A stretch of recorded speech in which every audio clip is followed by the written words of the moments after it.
আসলে আমাদের বিগত বছরের নির্বাচনগুলোতে তো মানুষ অবাধ সুষ্ঠুভাবে অংশগ্রহণ করতে পারেননি, ভোট দিতে পারেননি। যারা ভোট দিতে পেরেছেনও তারাও জানতেন যে তাদের ভোটটা আসলে কাউন্ট করবে না, ভোটের ফলাফলে তেমন কোনো প্রভাব ফেলবে না। নির্বাচনের ফলাফল আগে থেকেই মোটামুটি জানা ছিল। যেহেতু গণঅভ্যুত্থান পরবর্তী একটা প্রেক্ষাপটে আমরা আছি, আগামী নির্বাচন আমরা অবশ্যই প্রত্যাশা করি সেরকম হবে না, অবাধ সুষ্ঠু একটা নির্বাচন হবে।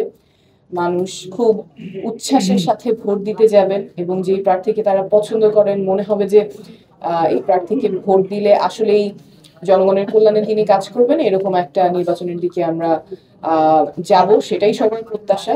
এবং এই অবাধ সুষ্ঠু নির্বাচনের ক্ষেত্রে খুব গুরুত্বপূর্ণ ভূমিকা রাখবেন যারা পর্যবেক্ষক আছেন, স্থানীয় পর্যবেক্ষক সংস্থা যারা আছেন, আপনাদের ভূমিকা খুবই গুরুত্বপূর্ণ হবে। এবং বিগত বছরগুলোতে যেমন ছিল সেরকম না হয়ে আসলে আপনারা নিরপেক্ষভাবে এই নির্বাচনটা পর্যবেক্ষণ করবেন, সেটা প্রত্যাশা থাকবে। প্রত্যাশার ক্ষেত্রে তিনটা জিনিস আমি একটু ফোকাস করতে চাই এবং আমার আশা থাকবে যে এটা আপনাদের অলরেডি পরিকল্পনায় আছে।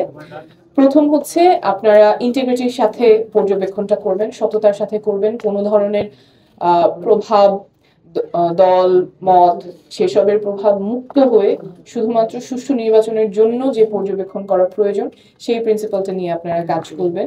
এবং 2 নাম্বার হলো যে আপনারা আপনাদের প্রেজেন্সটা প্ল্যান করবেন, শুধুমাত্র কয়েকটা কেন্দ্র কভার না করে অথবা হাই প্রোফাইল শহরের মধ্যে কেন্দ্রগুলো কভার শুধু সেই জায়গায় ফোকাস না করে সব জায়গায় বা প্রত্যন্ত অঞ্চল যেখানে হয়তো ভায়োলেন্স বেশি হতে পারে অথবা ইরেগুলারিটিস বেশি হতে পারে, সেখানেও যাতে আপনাদের প্রেজেন্স থাকে সেটা আপনারা প্ল্যান করবেন, যেহেতু আপনারা অনেকগুলো সংস্থা এখানে একসাথে আছেন।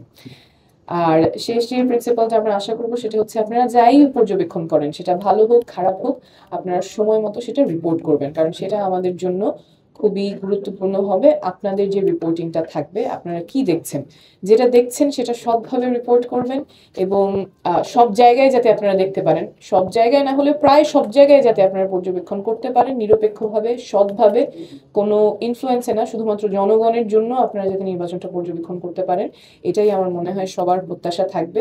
এবং এখানে অবশ্যই শুধু আপনারা একা না, আরো অনেকের এখানে কোঅপারেশন প্রয়োজন হবে, বিশেষ করে আমাদের আগামী নির্বাচনটা যদি অবাধ সুষ্ঠু হতে হয় তাহলে মাঠ প্রশাসন থেকে শুরু করে সবার সহযোগিতা প্রয়োজন হবে, রাজনৈতিক দলগুলো সহযোগিতা প্রয়োজন হবে।